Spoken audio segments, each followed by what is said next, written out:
বায়োস্ট্যাটিস্টিক্সে আমরা বায়োস্ট্যাটিস্টিক্স এর সাথে শেষের দিকে রেফারেন্সিং এর ব্যাপারে একটু আলোচনা করব শেষের দিকে। এর সাথে আমাদের SPSS, statistical package for the social science, SPSS যেটা একটা সফটওয়্যার, এখান থেকে আমাদের ডাটা অ্যানালাইসিস এর কাজে লাগে। এই পার্টটা আমরা একেবারে শেষে একটু দেখব। সাধারণত আমরা থিসিস যারা করি ম্যাক্সিমাম ক্ষেত্রেই কারো মাধ্যমে করে নেই। আবার যারা নিজেরা করি তাদের মধ্যেও একটা গুরুত্বপূর্ণ অংশ দেখা যায় যে ডাটা অ্যানালাইসিসটা অন্য কারো মাধ্যমে করে নেই। এসপিএসএস এর মাধ্যমে আমরা ডাটাটা অ্যানালাইসিস করতে পারি, শুধু এতটুকুই। আমরা জাস্ট এসপিএসএস সম্পর্কে একটা ওভারভিউ করব একেবারে শেষে। এবং এই ডিসকাশনটা করা হচ্ছে একটা নোট থেকে, সেটা হাওলাদারে পাওয়া যায়। এখানে মূলত এই এই টপিক গুলোই আছে এবং সেটা আমরা পরপর আলোচনা করব।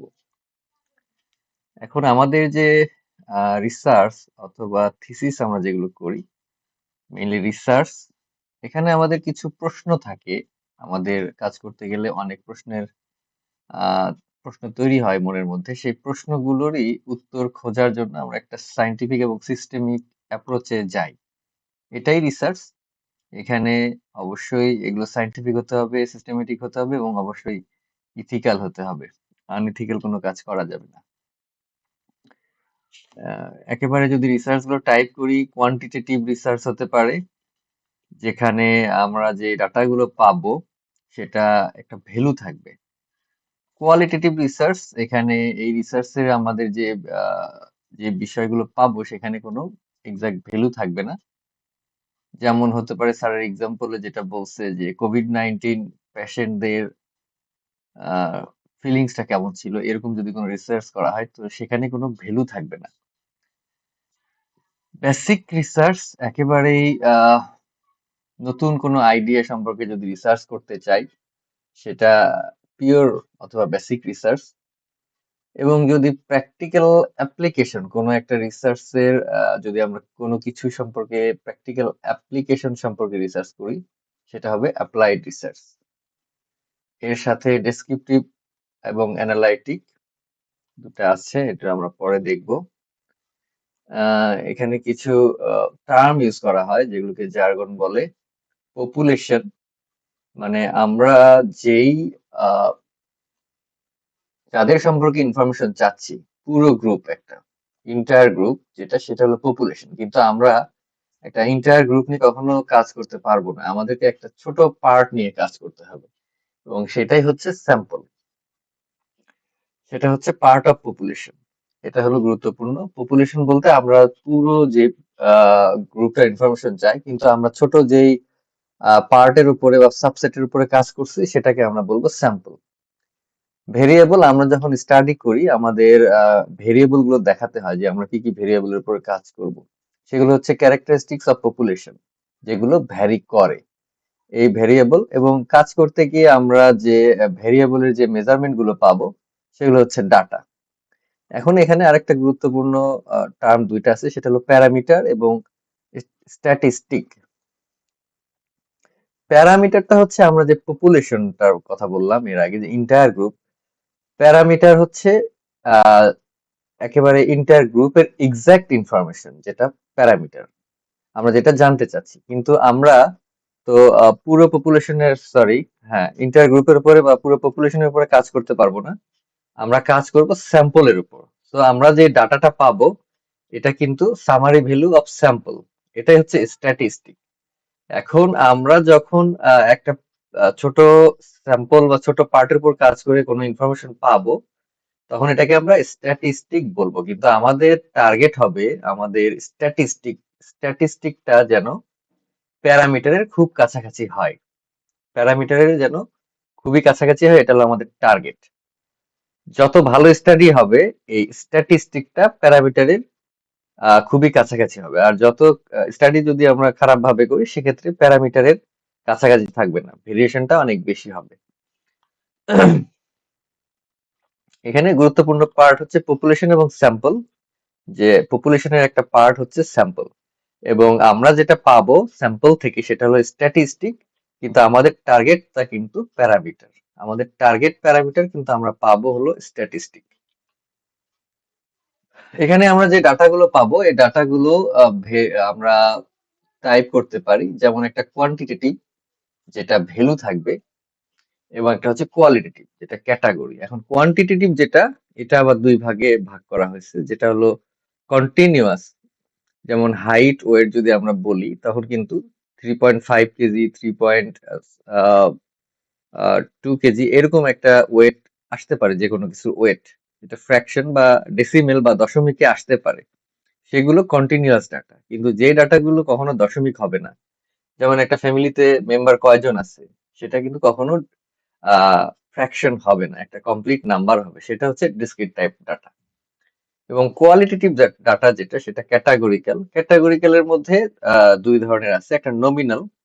নমিনাল ডাটাগুলো হচ্ছে এমন যে এটা থেকে আপনি কোনো র্যাঙ্কিং করতে পারবেন না। যেমন যদি আমি রিলিজন বলি, হিন্দু মুসলিম, এটা থেকে কোনো র্যাঙ্কিং হবে না, জাস্ট একটা কোয়ালিটিভ ডাটা, কোনো অর্ডার নাই। কিন্তু যদি আমি একটা টিউমারের গ্রেডিং বলি, যে একটা গ্রেড 2, গ্রেড 3, তখন কিন্তু যত আহ, সংখ্যাটা বাড়বে, আহ, তত কিন্তু এটা আমরা একটা র্যাঙ্কিং বুঝতে পারবো, যে হ্যাঁ গ্রেড 3 মানে বেশি খারাপ, 2 মানে তুলনামূলক ভালো, 1 মানে তার চেয়ে ভালো, এরকম, অথবা উল্টাটাও হতে পারে। সো আমাদের কোয়ালিটেটিভ এবং কোয়ান্টিটেটিভ দুই ধরনের ডাটা আবার দুই ভাগে ভাগ করা হচ্ছে, এটা গুরুত্বপূর্ণ। এটা পরে যখন আমরা অ্যানালাইসিস করি তখনও এই পার্ট গুলো অ্যানালাইসিসের সময় এন্ট্রি দিতে হয় এসপিএসএস এ। প্রাইমারি ডাটা যেগুলো সরাসরি রিসার্চ করে পাওয়া যায়, সেটা হচ্ছে প্রাইমারি ডাটা। এবং সেকেন্ডারি ডাটা হচ্ছে অন্যান্য জার্নাল অথবা গাইডলাইন বা অন্য কোনো সোর্স থেকে যদি আমরা ডাটা পাই সরাসরি রিসার্চ না করে, সেটা হচ্ছে সেকেন্ডারি ডাটা। এখানে আহ, খুব গুরুত্বপূর্ণ এই ভেরিয়েবল গুলো, অনেক সময় এগুলো স্যারেরা জিজ্ঞেস করে ভেরিয়েবল। এখন এটা যদি আমি দেখি, ইন্ডিপেন্ডেন্ট ভেরিয়েবল এবং ডিপেন্ডেন্ট ভেরিয়েবল খুবই গুরুত্বপূর্ণ। ইন্ডিপেন্ডেন্ট ভেরিয়েবলটা হচ্ছে এক্সপোজার। আমরা যখন একটা স্টাডি করি তখন আমরা একটা কোনো কিছুর আউটকাম দেখতে চাই। এখন যখন আমরা আউটকাম দেখতে চাই তখন একটা আউটকামের জন্য একটা কজ লাগে, অথবা একটা এক্সপোজার লাগে, অথবা এটাকে আমরা বলতে পারি রিস্ক ফ্যাক্টর অথবা ইনপুট। এগুলো হচ্ছে ইন্ডিপেন্ডেন্ট ভেরিয়েবল। এটা স্টাডি ডিজাইনের উপর ভিত্তি করে এই একই জিনিস কোনোটার ক্ষেত্রে ইন্ডিপেন্ডেন্ট হতে পারে, কোনোটার ক্ষেত্রে ডিপেন্ডেন্ট হতে পারে। আর ডিপেন্ডেন্টটা হচ্ছে আউটকাম, যেমন অবেসিটি থেকে এমআই যখন হবে, তখন অবেসিটিটা হচ্ছে ইন্ডিপেন্ডেন্ট ভেরিয়েবল এবং এমআই হচ্ছে ডিপেন্ডেন্ট ভেরিয়েবল। তবে খুবই গুরুত্বপূর্ণ হচ্ছে কনফাউন্ডিং ভেরিয়েবল। আমরা যখন স্টাডি করি, সাপোজ আমরা অবেসিটি থেকে এমআই হচ্ছে কতটুকু বা এটার সাথে রিলেশনটা কেমন এটা দেখতে চাচ্ছি, অবেসিটির সাথে এমআই এর রিলেশন, কিন্তু আমরা এর সাথে কিছু এক্সট্রা ভেরিয়েবল থাকে যেটাও এমআই এর জন্য দায়ী। যেমন এখানে আমরা দেখতে পাচ্ছি যে অবেসিটি ছাড়াও হাইপারটেনশন এবং ডায়াবেটিস মেলাইটাস। তার মানে যখন কেউ স্টাডি করতে যাচ্ছে তখন কিন্তু শুধু একটা জিনিসই এমআই করতেছে না। আহ, আমার স্টাডির যে পার্টটা সেটা ছাড়াও কিছু কজ থাকে যেগুলো ইফেক্টটা তৈরি করতে পারে, এটাকে বলা হয় কনফাউন্ডার। এবং এখানে যেমন আমার স্টাডি যদি হয় অবেসিটির সাথে এমআই এর রিলেশন দেখা, সেক্ষেত্রে কিন্তু হাইপারটেনশন, ডায়াবেটিস মেলাইটাস এগুলো কনফাউন্ডিং ভেরিয়েবল বা কনফাউন্ডার যেটাই হোক। এখন আমাদের গুরুত্বপূর্ণ কাজ হচ্ছে এই কনফাউন্ডিং ভেরিয়েবল গুলোকে আমাদেরকে বাদ দিতে হবে। কনফাউন্ডিং ভেরিয়েবল যদি আমরা বাদ দিতে চাই তাহলে আমরা যেটা করি, সবচেয়ে ইজিলি যেটা করি সেটা হলো এক্সক্লুশন ক্রাইটেরিয়া। যেমন আমি যখন স্টাডি করব তখন আমি বলে দিব যে আমি আমার স্টাডিতে হাইপারটেনশনের পেশেন্ট নিব না এবং ডায়াবেটিস মেলাইটাসের পেশেন্ট নেব না। তখন আমি কিন্তু এই যে কনফাউন্ডার দুটা আছে এটাকে এলিমিনেট করে ফেললাম। সো আমার স্টাডিটা তখন কিন্তু খুব ভালো স্টাডি হবে। এখন আমি যদি অবেসিটি এমআই এর স্টাডি করতেছি কিন্তু হাইপারটেনশন ডায়াবেটিস এর পেশেন্টও নিয়ে ফেলছি ওর মধ্যে, তখন আমি কিন্তু এটা বলতে পারবো না যে এই এমআইটা অবেসিটি থেকে হলো নাকি হাইপারটেনশন থেকে হলো নাকি ডায়াবেটিস মেলাইটাস হলো। সো এই কনফাউন্ডারটা আমাদেরকে রিমুভ করতে হবে যতটুকু সম্ভব, এবং এটা কিন্তু আমাদের এক্সক্লুশন ক্রাইটেরিয়ার মধ্যে আমরা কিন্তু এই পার্টটা লিখি। যে কোনো স্টাডি করি না কেন, এক্সক্লুশন ক্রাইটেরিয়ার মধ্যে কিছু আহ, থাকে যেটা আসলে আমরা কনফাউন্ডারকে রিমুভ করতে চাচ্ছি। এর সাথে অ্যানালাইসিসও করা যায়, যদিও আমরা এই টাইপের অ্যানালাইসিস করি না, তবে অ্যানালাইসিস এসপিএসএস অ্যানালাইসিস থেকেও কিন্তু এই কনফাউন্ডিং ভেরিয়েবল গুলোকে রিমুভ করা যায়। আরেকটা আছে যে যখন একটা কজ সরাসরি এমআই করবে না, কিন্তু মাঝখানে আরেকটা ভেরিয়েবল থাকবে, যেমন সল্ট লবণ থেকে হাইপারটেনশন হচ্ছে এবং আলটিমেটলি এমআই হচ্ছে, তখন কিন্তু এই এখানে একটা এক্সট্রা ভেরিয়েবল চলে আসতেছে। যেমন লবণ যদি আমি বলি, লবণ এমআই করতেছে, লবণের কারণে এমআই হচ্ছে, কিন্তু লবণ কিন্তু সরাসরি করতেছে না, এর মধ্যে আর একটা এক্সট্রা ভেরিয়েবল চলে আসছে, সেটা হলো হাইপারটেনশন। অথবা উল্টা ভাবেও চিন্তা করতে পারি যে হাইপারটেনশন থেকে এমআই হচ্ছে, কিন্তু এখানে লবণের কারণেই আসলে হাইপারটেনশনটা হচ্ছে। তখন আমাদের এখানে সল্ট অথবা হাইপারটেনশন দুইটা মানে আমার স্টাডির উপর ভিত্তি করে এগুলো কিন্তু ইন্টারভেনিং ভেরিয়েবল হতে পারে, তবে ইন্টারভেনিং ভেরিয়েবল না, আমাদের জন্য আলটিমেটলি কনফাউন্ডিং ভেরিয়েবলটা গুরুত্বপূর্ণ। এবং এটা স্যারেরা অনেক সময় ধরে যে তোমার এক্সক্লুশন ক্রাইটেরিয়া কি, কারণ যখন কনফিউশন তৈরি হবে যে এটা আসলে ইফেক্টটা এটার কারণে হয় নাই, আপনি যেটা নিয়ে স্টাডি করতেছেন, তখনই কিন্তু এই কনফাউন্ডিং ভেরিয়েবলের পার্টটা চলে আসবে। এবং এক্সক্লুশন ক্রাইটেরিয়াটা এই জায়গাতেই সবচেয়ে গুরুত্বপূর্ণ।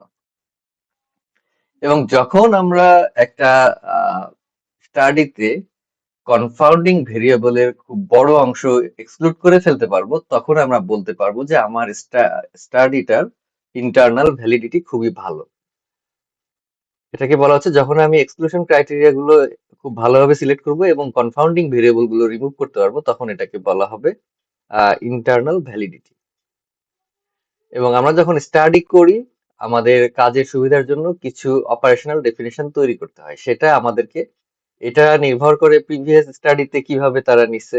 এবং আমি যখন কাজ করব সরাসরি যে ওই অপারেশনাল ডেফিনেশনই নিতে হবে তা না, আমার অপারেশনাল ডেফিনেশনটা মডিফাই হতে পারে, তবে অবশ্যই সেটা প্র্যাকটিক্যাল হতে হবে। এবং এটা আমাদেরকে কিন্তু স্টাডির মধ্যে উল্লেখ করে দিতে হয় যে আমার, যেমন আমি একটা পেশেন্টকে বলতেছি হাইপারটেনসিভ, এখন কোন লেভেলের উপরে গেলে আমি হাইপারটেনশন বলবো সেটা আমাকে ডিফাইন করে দিতে হবে। অথবা যদি বলি সিকেডি, তাহলে ক্রিয়াটিনিন লেভেল কত থাকলে আমি সিকেডি বলবো, সেরকম আমাদেরকে কাজ করার সুবিধার জন্য এগুলো আগে থেকে সিলেক্ট করে নিতে হয় যে কতর উপরে গেলে আমরা অ্যাবনর্মাল বলবো, কতর নিচে থাকলে অ্যাবনর্মাল বলবো, নর্মাল বলবো, এই জিনিসগুলো আমাদেরকে ডিফাইন করে দিতে হয় কাজ করার সুবিধার জন্য। তাছাড়া দেখা যাবে যে এক একটা গাইডলাইন এক এক রকম আছে, এখন আমি কোন গাইডলাইন ইউজ করতেছি সেটা কিন্তু ডিফাইন করে দেওয়াটাই হচ্ছে আমার অপারেশন ডেফিনেশনটা তৈরি করা। আমরা যখন রিসার্চ করব তখন প্রথমে প্ল্যানিং, ডাটা কালেকশন, ম্যানেজমেন্ট, তারপরে রিপোর্ট রাইটিং, এবং সবার শেষে আমরা যখন একটা থিসিস কমপ্লিট করি, আলটিমেটলি আমাদেরকে এটা পাবলিশ করতে হয়। এখন আমরা যদি প্ল্যানিংটা দেখি, যখন আমরা রিসার্চ শুরু করব তখন আমাদেরকে একটা প্রবলেম আইডেন্টিফিকেশন করতে হয় যে আমি একটা প্রবলেম সলভ করার জন্য কাজ করব, আমার টপিকটা কিসের উপরে হবে। তারপরে আমাদেরকে ওইটার উপর স্টাডি করতে হবে যে এর এর আগে এখানে কেমন কাজ হয়েছে, সেটার রেজাল্ট গুলো কিরকম। এবং আমাদেরকে রিসার্চ কোশ্চেন এবং রিসার্চ হাইপোথিসিস দুটার উপরে কাজ করতে হয়, যে আমার মনের মধ্যে যে প্রশ্নটা আছে সেটাই হলো আমার রিসার্চ কোশ্চেন, এবং এই রিসার্চ কোশ্চেনের সম্ভাব্য যে উত্তরটা সেটা হচ্ছে রিসার্চ হাইপোথিসিস। এখন একটা স্টাডি যখন করব, রিসার্চ কোশ্চেনটা কিন্তু অবশ্যই থাকতে হবে, রিসার্চ কোশ্চেন মাস্ট। কিন্তু যদি রিসার্চ হাইপোথিসিস থাকে ভালো, না থাকলেও কিন্তু রিসার্চ চেক করা যাবে না বা স্টাডি করা যাবে না তা না। এবং এখানে আমাদের অবজেক্টিভ থাকে একটা, আমাদের একটা থাকে জেনারেল অবজেক্টিভ, আবার কিছু থাকে স্পেসিফিক অবজেক্টিভ। তারপরে স্টাডি পপুলেশন, স্টাডি ডিজাইন, এগুলো ডিফাইন করতে হয়। স্যাম্পল সাইজ ক্যালকুলেশনটা একটা গুরুত্বপূর্ণ পার্ট। স্যাম্পলিং টেকনিক, আমি স্যাম্পলটা নিব কিভাবে, এটা হলো স্যাম্পলিং টেকনিক। তারপরে আমাদের ডাটা কালেকশনের জন্য কিছু ইনস্ট্রুমেন্ট লাগে, কোশ্চেনিয়ার, চেকলিস্ট, ডাটা শিট, তো আমরা ডাটা শিটটা সাধারণত ইউজ করি। এবং সবশেষে আমরা একটা প্রোটোকল প্রপোজ করি। আমরা যেটা বললাম রিসার্চ কোশ্চেনটা অবশ্যই থাকতে হবে। এবং রিসার্চ হাইপোথিসিস যে উত্তরটা, যখন আমি বলবো যে কোশ্চেনটা হচ্ছে ডায়াবেটিস মেলাইটাসের কারণে কি এমআই হয় কিনা। এখন যদি আমার হাইপোথিসিস থাকে যে হ্যাঁ ডায়াবেটিস মেলাইটাস থেকে হাইপারটেনশন এমআই হয়, তখন আমার এটা হবে হাইপোথিসিস। এখন আমার রিসার্চ করতে গিয়ে হাইপোথিসিসের অপোজিট রেজাল্টও আসতে পারে, সেটা আলাদা ইস্যু, কিন্তু হাইপোথিসিস একটা থাকতে পারে। এর মধ্যে আবার হাইপোথিসিস একটা দুই ধরনের হতে পারে, যেমন ওয়ান টেইল হাইপোথিসিস। যেমন আমি যখন বলবো অবেসিটির কারণে এমআই এর সম্ভাবনাটা বাড়ে, তখন এটা আমি কিন্তু সরাসরি বলে দিলাম একটাই ওয়ে, অবেসিটির কারণে এমআই এর সম্ভাবনাটা বাড়তেছে। কিন্তু যখন আমি বলতে পারতেছি না, আগের হয়তো স্টাডি নাই, তখন আমি বলতেছি অবেসিটির সাথে এমআই এর সম্পর্ক আছে, কিন্তু এটা অ্যাকচুয়ালি এমআই এর জন্য এমআই বাড়ায় নাকি কমায় আমি কিন্তু বলতে পারতেছি না। তখন কিন্তু অ্যাসোসিয়েটেড যখন আমি বলতেছি, এটা দুই ধরনেরই হতে পারে, একটা পজিটিভ দিকও থাকতে পারে, নেগেটিভ দিকও থাকতে পারে। তখন এটা টু টেইল হাইপোথিসিস হবে, ওয়েটা দুইটা হয়ে যাবে। আমরা যাই করি না কেন, আমাদেরকে আলটিমেটলি রিসার্চ কোশ্চেনটা মাস্ট, হাইপোথিসিসটা থাকতেও পারে, নাও থাকতে পারে। আমাদের রিসার্চ অবজেক্টিভ এটা আমাদেরকে লিখতে হয়। আমাদের একটা ওভারঅল গোল থাকে বা টার্গেট থাকে, সেটাই হলো জেনারেল অবজেক্টিভ। এবং এটার জন্য আমরা স্পেসিফিক যে কাজগুলো করি, একটার পর একটা যে কাজগুলো করি ভাগ ভাগ করে, সেটা হলো আমাদের স্পেসিফিক অবজেক্টিভ। এটা একটা এক্সাম্পল, এটা খুব দরকার নাই।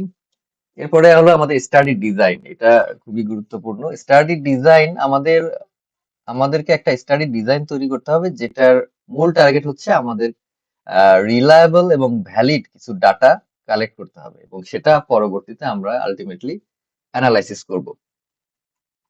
এখন আমাদের যে ডাটাগুলো পাবো, এটা আমাদের মেইন টার্গেট, যে ভ্যালিড এবং রিলায়েবল ডাটা কিন্তু আমাদেরকে কালেক্ট করতে হবে। এটাই আলটিমেটলি আমাদের স্টাডি ডিজাইন করে এমন কিছু প্ল্যানিং করতে হবে যাতে আমরা এই ডাটাটা পাই।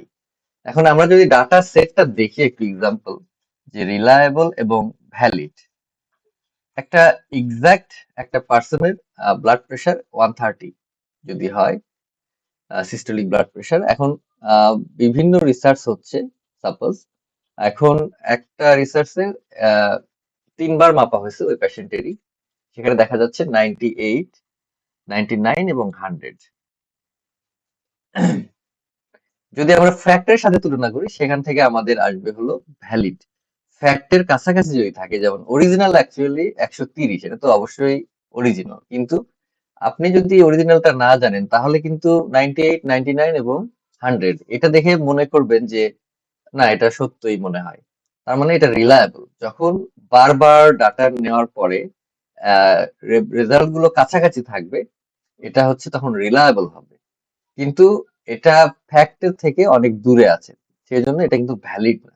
কিন্তু যদি পরের ডাটা সেটটা দেখি, 129, 30, 32, তখন দেখা যাচ্ছে যে এই ডাটাগুলো কাছাকাছি আছে, কিন্তু এবং এটা ফ্যাক্টের সাথেও কাছাকাছি আছে, তখন এটা কিন্তু ভ্যালিড এবং রিলায়েবল দুটাই। কিন্তু যদি দেখি ওই ওই পেশেন্টারই আরেকটা ডাটা সেট, যেখানে বারবার মাপা হচ্ছে ব্লাড প্রেশার, এবং দেখা যাচ্ছে একবার 98, একবার 129, একবার 160, তার মানে এখান থেকে কিন্তু আমরা এটা রিলায়েবলও বলতে পারতেছি না, কারণ তিনটা এত বেশি ভেরিয়েশন হচ্ছে, তার মানে এটা রিলায়েবল না। আবার ফ্যাক্ট থেকেও তো অনেক বেশি ভেরিয়েশন হচ্ছে, তার মানে এটা ভ্যালিডও না। আলটিমেটলি আমাদেরকে যে কাজ করতে হবে, সেখান থেকে ভ্যালিড এবং রিলায়েবল ডাটা কালেক্ট করতে হবে ডিজাইনের মাধ্যমে।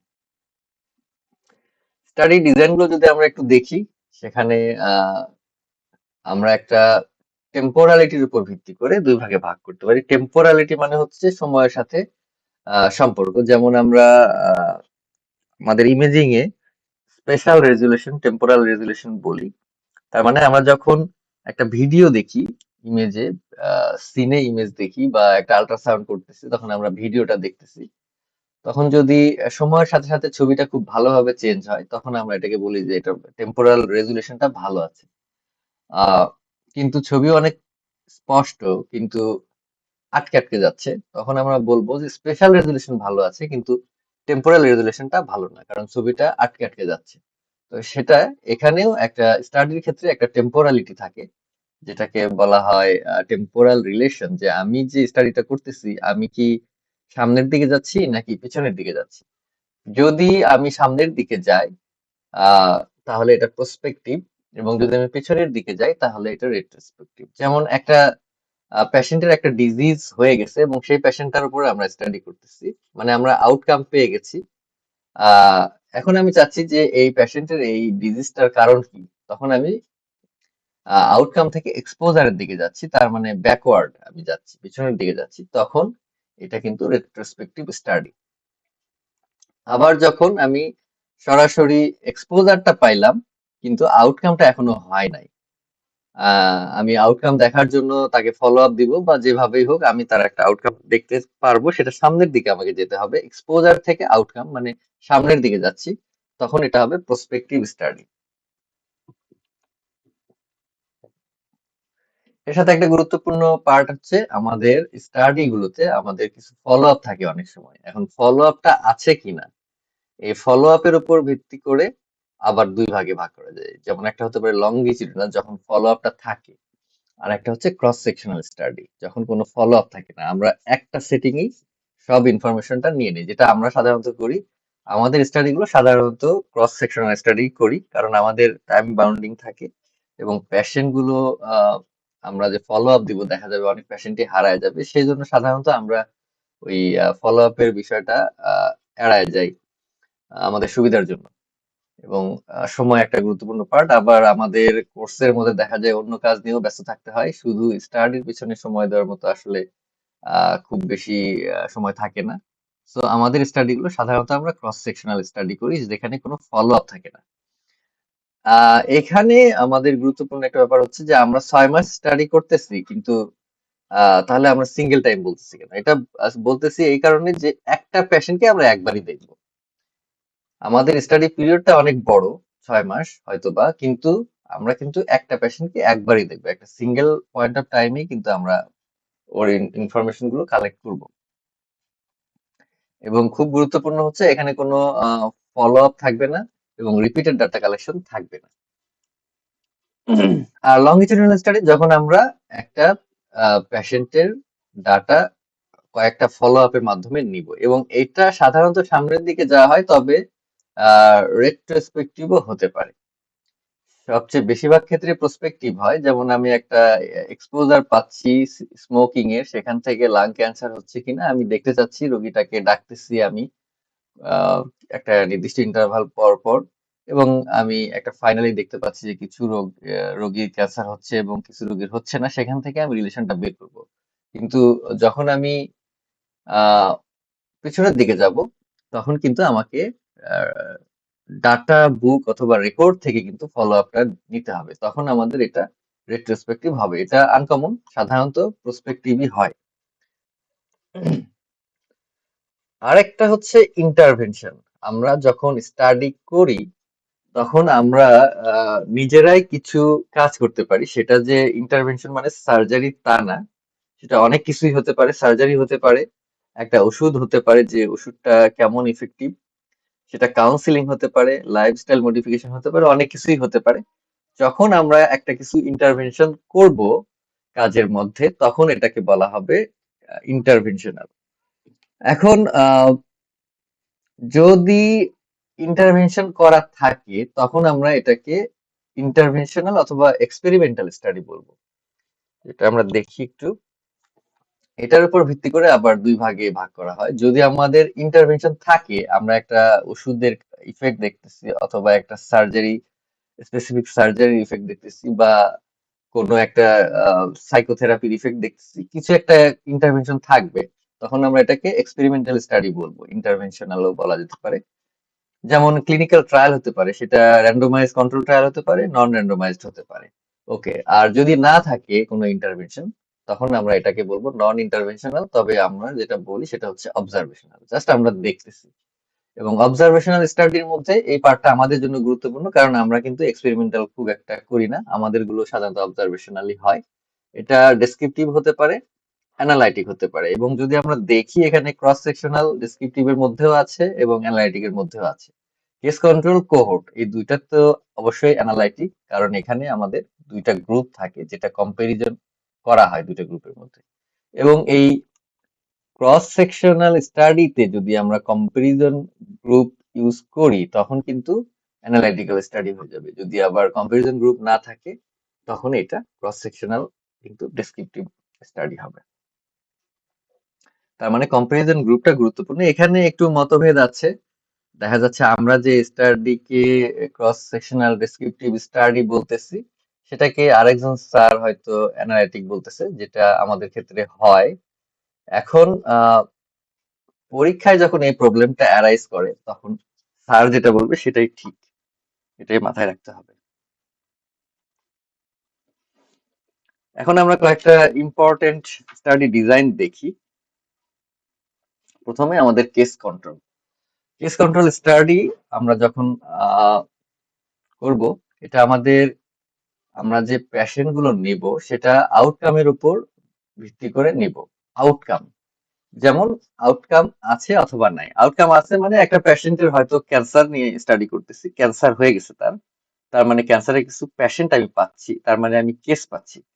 যখন আমি কেস পাচ্ছি তখন আমি কেসের সাথে কম্পেয়ার করার জন্য আরেকটা গ্রুপ নিচ্ছি যাদের আউটকামটা নাই, সেটা হচ্ছে কন্ট্রোল।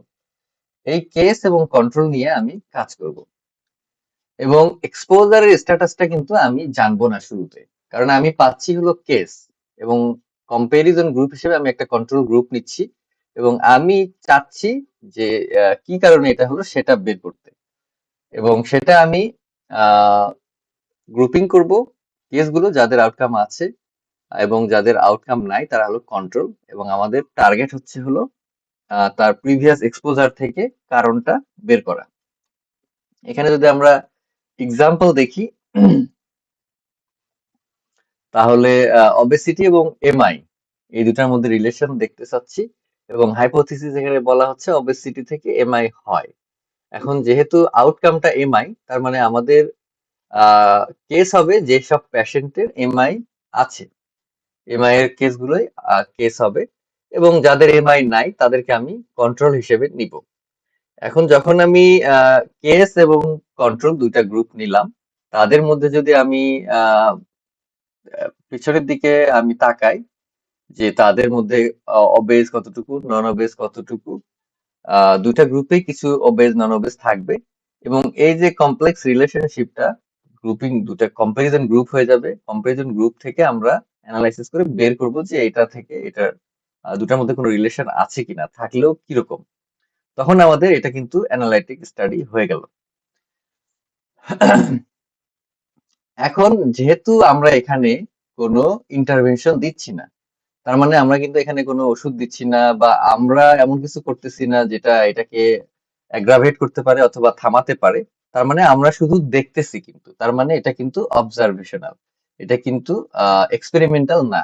আমরা যেগুলো করি সাধারণত এগুলো অবজারভেশনাল হয়, এবং এটা আমরা সাধারণত যেহেতু কেস পাই তার মানে আমাদেরকে কজ গুলো আহ, বের করতে গেলে পেছন দিকে তাকাতে হবে। তার মানে এটা কিন্তু রেট্রোস্পেক্টিভ, এবং এখানে দুটা গ্রুপ থাকে, কম্পারিজন গ্রুপ থাকে, এজন্য এটা অ্যানালাইটিক্যাল। এবং এখানে ফলো আপের যদি ব্যাপার থাকে, যদি থাকে সেক্ষেত্রে এটা কিন্তু লঙ্গিটিউডিনাল স্টাডি হবে, আর যদি ফলো আপ না থাকে সেক্ষেত্রে কিন্তু ক্রস সেকশনাল স্টাডি হবে। এরপরে যেটা দেখবো এটাও গুরুত্বপূর্ণ, কেস কন্ট্রোলের পরে যেটা আসবে সেটা হলো কোহোর্ট স্টাডি। কোহোর্ট স্টাডি হচ্ছে আমরা এক্সপোজারটার উপর ভিত্তি করে আমরা এক্সপোজড হয়েছে এরকম গ্রুপটাকেই নিব। আউটকাম এখনো আমরা পাইনি, ওকে। এখন এক্সপোজারের উপর ভিত্তি করে আমরা পেশেন্ট গুলোকে নিব, বা কিছু স্যাম্পল সিলেক্ট করব যাদের কিন্তু কোনো আউটকাম নাই। তারপরে আমরা এটাকে আউটকাম আসতেছে কিনা এটার উপর কাজ করব, এবং দেখব যে কতজনের আউটকামটা হচ্ছে কতজনের হচ্ছে না, তার উপর ভিত্তি করে আমরা অ্যানালাইসিস করব, এবং ফাইনালি আমরা রেজাল্ট পাবো। এখানেও কিন্তু দুইটা গ্রুপ হয়ে যাচ্ছে। আহ, পরে দেখা যাচ্ছে যে আহ, কিছু গ্রুপের এক্সপোজার আছে, কিছু গ্রুপের এক্সপোজার নাই। তারপরে আবার গ্রুপ হচ্ছে যে কিছু গ্রুপের কিছু লোকের আউটকাম আছে, কিছু লোকের নাই।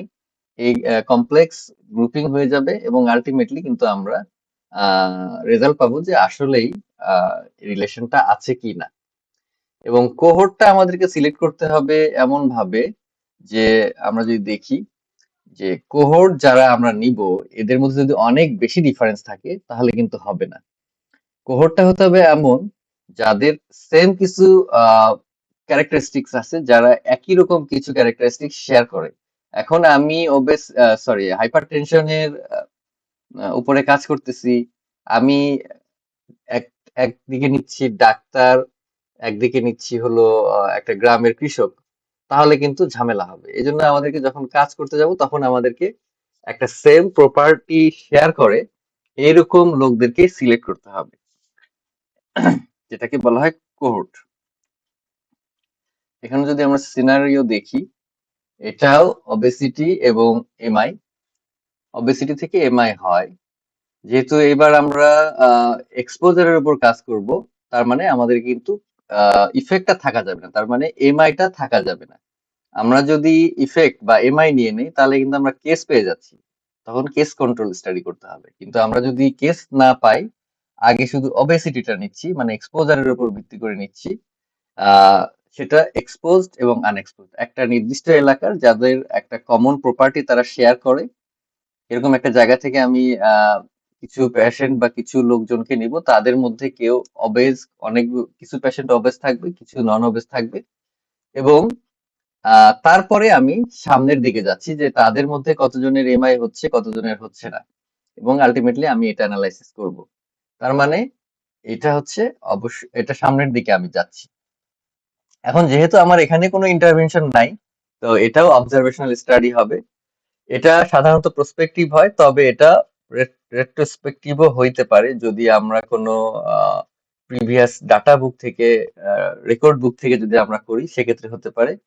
এটা লংজিটিউডিনাল হয় কারণ এটা যেহেতু আমরা ইফেক্ট পাইনি, তার মানে ইফেক্টটা দেখতে গেলে অবশ্যই আমাদেরকে কিন্তু ফলো আপ দিতে হবে। তার মানে এটা লংজিটিউডিনাল হবে, এবং এখানে যেহেতু গ্রুপ থাকে এবং এই গ্রুপের মধ্যে কম্পেয়ার করা হয়, তার মানে এটা কিন্তু অ্যানালিটিক্যাল স্টাডি। এখন এখানে আরেকটা সিনারিও দেখানো হচ্ছে যে একটা স্টাডি বিভিন্ন ভাবে করা যেতে পারে। এখন বার্থ অ্যাসপেক্সিয়া থেকে বাচ্চাদের একাডেমিক পারফরমেন্স কেমন হচ্ছে, বার্থ অ্যাসপেক্সিয়ার বাচ্চাদের, সেটা আমি দেখতে চাচ্ছি। এখন আমি যখন আহ, একটা নির্দিষ্ট এলাকার কিছু বাচ্চা নিব, তাদের কিছু ছিল বার্থ অ্যাসপেক্সিয়া ছিল, কিছু বার্থ অ্যাসপেক্সিয়া ছিল না, এরকম ভাবে যদি আমি সিলেক্ট করি, তখন কিন্তু আমাকে সামনের দিকে যেতে হবে। তখন আমি সামনের দিকে ফলো আপ দিব এবং আলটিমেটলি দেখব যে দুইটা গ্রুপের মধ্যে কতজনের স্কুল পারফরমেন্স খারাপ, কতজনের ভালো, এবং আলটিমেটলি আমি আউটকামটা পাবো যে আসলে বার্থ অ্যাসপেক্সিয়া থেকে একাডেমিক পারফরমেন্স খারাপ হচ্ছে কিনা। এবং আমি যদি দেখি এখানে টাইমটা যদি দেখি, আমার স্টাডি টাইমটা শুরু হচ্ছে কোথা থেকে, শুরু হচ্ছে আহ, একটা কোহোর্ট থেকে, যেখানে আমি আহ, দুটা গ্রুপে ভাগ করে নিচ্ছি। একই স্টাডি কিন্তু আমরা অন্যভাবেও করতে পারি। যেমন আমি দেখতে পাচ্ছি আমি অনসেটটা করছি হলো যখন কিছু বাচ্চার একাডেমিক পারফরমেন্স ভালো পাওয়া যাচ্ছে, কিছু বাচ্চার একাডেমিক পারফরমেন্স খারাপ পাওয়া যাচ্ছে। এখন আমি এই বাচ্চাগুলোর মধ্যে একাডেমিক পারফরমেন্স খারাপ এবং ভালোর ভিত্তিতে আমি যখন সিলেক্ট করব, তখন কিন্তু আমার কেস পেয়ে যাচ্ছি এবং কন্ট্রোল পেয়ে যাব। তো ওইটা হবে না। আমি সরাসরি এই এই বাচ্চাদেরকে সিলেক্ট করব না, বরং আমি ওই এলাকার কোনো রেকর্ড বুক থেকে, যদি দেখা যাচ্ছে একটা হসপিটাল হতে পারে বা কয়েকটা হসপিটাল হতে পারে, সেখান থেকে তাদের ডেলিভারি কিভাবে হলো, সেখান থেকে আমি যখন সিলেক্ট করবো রেকর্ড বুক থেকে যে কিছু বাচ্চা ছিল যাদের বার্থ অ্যাসপেক্সিয়া ছিল, কিছু বাচ্চাদের বার্থ অ্যাসপেক্সিয়া ছিল না। এখানে ইম্পর্টেন্ট হচ্ছে আমি কিন্তু সরাসরি আমি আছি, কিন্তু সরাসরি বাচ্চাগুলোই আমার কাছে আছে, সামনে আছে, বা কিছু কয়েকটা স্কুলে আছে, কিন্তু আমি কিন্তু সরাসরি স্কুল থেকে ওই বাচ্চাদেরকে সিলেক্ট করতেছি না, বরং আমি ওইখানকার রেকর্ড বুক থেকে কিছু বাচ্চাদেরকে সিলেক্ট করতেছি যাদের ডেলিভারির পরে বার্থ অ্যাসফিক্সিয়া ছিল অথবা ছিল না। তখন আমি আবার এই এই বাচ্চাদেরকে এই স্কুলগুলোতেই খুঁজতেছি যে তার ওই বাচ্চাগুলো এই স্কুলগুলোতে আছে কিনা, তাদের পারফরমেন্স কেমন। তার মানে আমি একটা প্রিভিয়াস রেকর্ড বুক থেকে কোহর্টটা সিলেক্ট করলাম এবং তারপরে আমি সামনের দিকে গেলাম, তখন কিন্তু এটা রেট্রোস্পেক্টিভ কোহর্ট স্টাডি হবে অথবা হিস্টোরিক্যাল কোহর্ট স্টাডি হবে। কিন্তু এই স্টাডিটাই কিন্তু আমি কেস কন্ট্রোলেও করতে পারি যখন আমি সরাসরি স্কুল থেকে আহ, যাদের স্কুল পারফরমেন্স ভালো তাদেরকে সিলেক্ট করলাম, এবং যাদের স্কুল পারফরমেন্স খারাপ তাদেরকে সিলেক্ট করলাম, এবং আমি পিছন দিকে গেলাম, গিয়ে দেখলাম যে এদের আসলে বার্থ স্পেসিয়া ছিল কিনা, তখন কিন্তু এটা হয়ে যাবে কেস কন্ট্রোল স্টাডি। সো আমি কিসের ভিত্তিতে গ্রুপিংটা করলাম, বা কিসের ভিত্তিতে আমি আহ, আমার স্যাম্পল গুলো নিলাম এবং কিভাবে গ্রুপিং করলাম, এটার উপর ভিত্তি করে কিন্তু একই টাইপের স্টাডি, জাস্ট ডিজাইনের কারণে কিন্তু এটা নামটা চেঞ্জ হয়ে যাবে, টার্গেটও ভাইয়া একই হবে। ভাইয়া এখানে যে কোহোর্ট স্টাডি যেটা উদাহরণ আছে এটা কি প্রসপেক্টিভ স্টাডি না? আর কেস কন্ট্রোল নিলে তো আমার রেট্রোস্পেক্টিভ হবে, আর কোহোর্টটা নিলে কি প্রসপেক্টিভ হচ্ছে না? যে আমি এক্সপোজ থেকে মানে কেসের দিকে যাচ্ছি, বাচ্চাদের দিকে যাচ্ছি, তাহলে এটা কি প্রসপেক্টিভ না? হ্যাঁ, এটা ডিরেকশনটা প্রসপেক্টিভ, কিন্তু এই তো আমার অনসেটটা, আমি আছি কিন্তু এই জায়গাতে, এই তো অনসেটটা খেয়াল রাখতে হবে। আমি আছি বর্তমানে, কিন্তু আমি খুঁজতেছি কিন্তু পেছনের কিছু, পিছনের কিছু থেকে আমি যেহেতু ডাটাটা নিচ্ছি, এইটার ভিত্তিতে এটা রেট্রোস্পেক্টিভ আর কি। আমি সবসময় কি টাইমের উপর বেসিস করে রেট্রোস্পেক্টিভ প্রসপেক্টিভ হবে? হ্যাঁ, হ্যাঁ, আমি গেলাম তো পেছনের দিকে।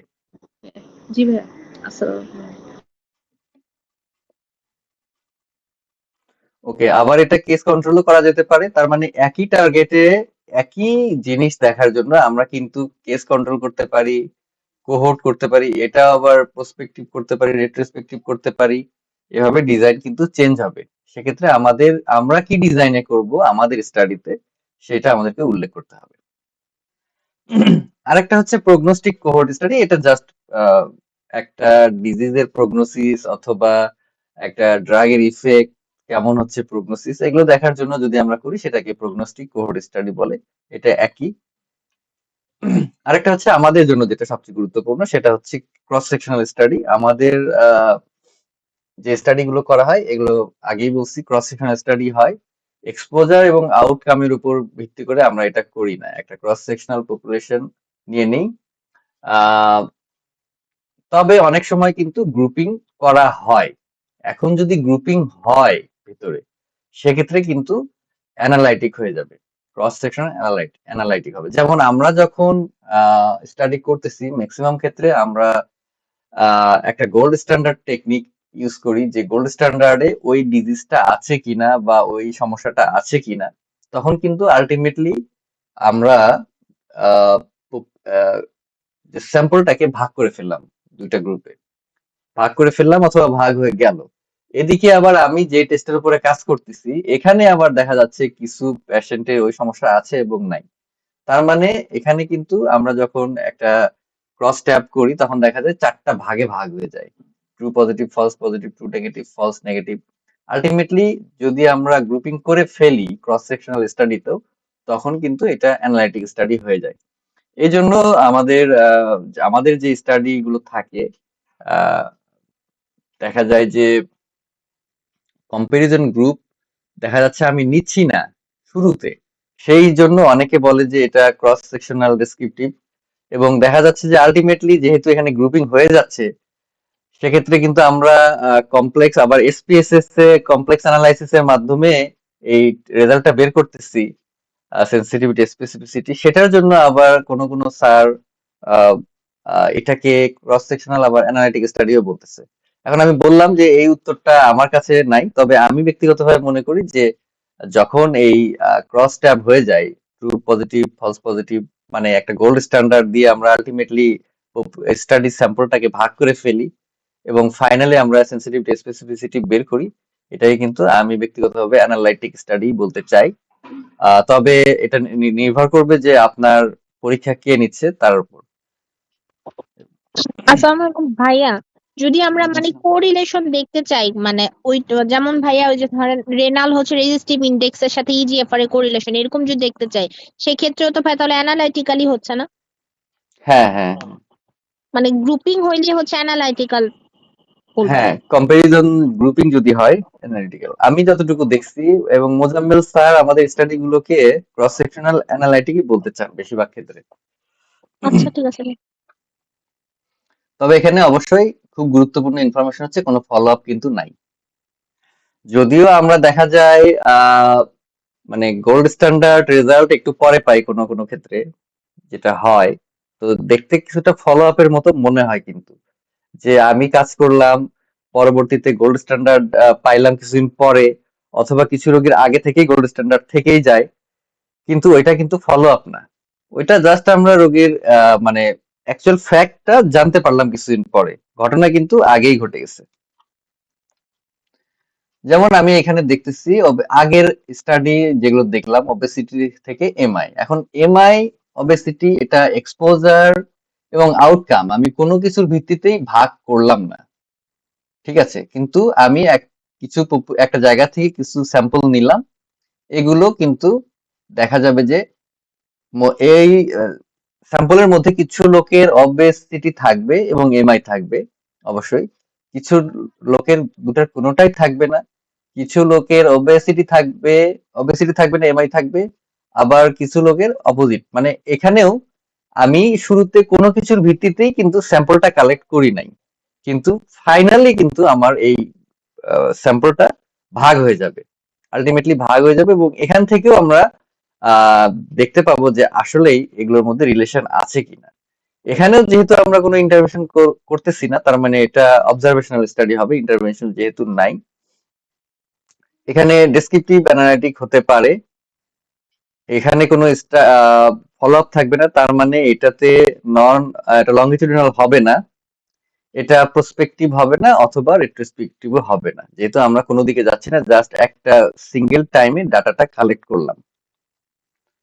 ওকে, আমার ডিসকাশন আজকে এতটুকুই। আমরা আজকে যেটা জাস্ট ইন্ট্রোডাকশন কিছু করলাম, তবে খুব গুরুত্বপূর্ণ পার্ট ছিল এই স্টাডি ডিজাইন।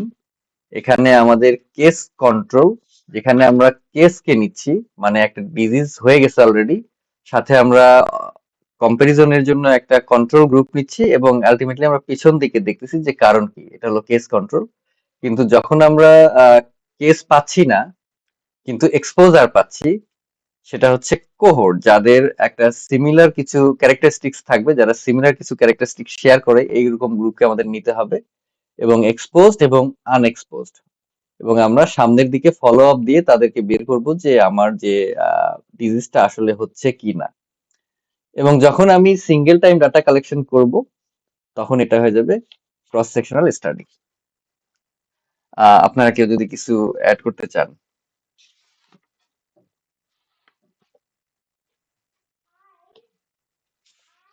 ভাইয়া, একটা হচ্ছে কোশ্চেন ছিল ভাইয়া, আমরা যে স্যাম্পলিং গুলা করি মানে নর্মালি আমরা যে থিসিসের ওগুলা কি ভাইয়া মানে পারপাসিভ স্যাম্পলিং নাকি হচ্ছে যে কনভেনিয়েন্ট, বা দুইটাই কি একসাথে হতে পারে যে কনভেনিয়েন্ট পারপাসিভ স্যাম্পলিং এরকম? আহ হ্যাঁ, দুটো একসাথে হতে পারে। স্যাম্পলিং আমাদের কয়েকদিন পরে আসবে, হয়তো স্যাম্পলিং আসবে, তবে আমাদের গুলো পারপাসিভ, আমাদের আসলে র্যান্ডমাইজ করার সুযোগ নাই। আহ আমরা একটা টার্গেট করি, সেটা আমাদের পারপাস থাকে, সেই পারপাস অনুযায়ী আমরা স্যাম্পল গুলো নিজেরা পছন্দ করে নেই, আসলে পারপাসিভই হয়। আচ্ছা ঠিক আছে ভাই। Thank you. আর কেউ?